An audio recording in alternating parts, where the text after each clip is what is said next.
Paul. Paul Saint-Pierre Charbonneau. Donc, tu as fondé un camp de jour, mais c'était comme une business? Un peu, oui, un peu. C'était une entreprise. Dans le fond, j'ai été voir les gens. Tu avais 12 ans. J'avais 12 ans, oui.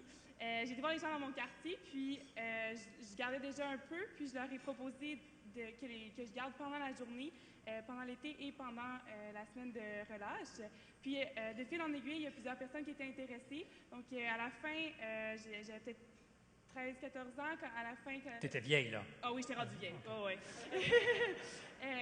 J'avais un camp de jour de 10 personnes à la maison. J'avais un camp de jour. Tu n'as pas eu de contrôle du ministère, rien? Ils ne sont pas venus voir si le bâtiment était conforme? Non, c'était dans la maison.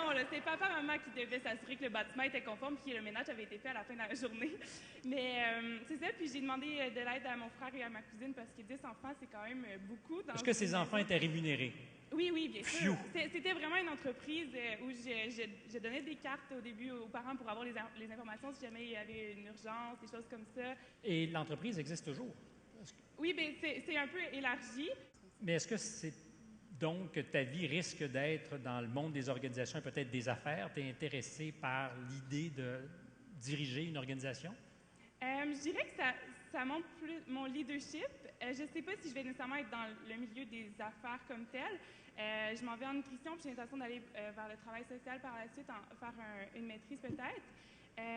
Donc, ce serait peut-être d'aller dans le communautaire, mais d'utiliser cette expertise-là que j'ai eue avec cette entreprise-là, que j'ai encore, pour garder ce leadership-là, puis mener de l'avant des différents projets aussi.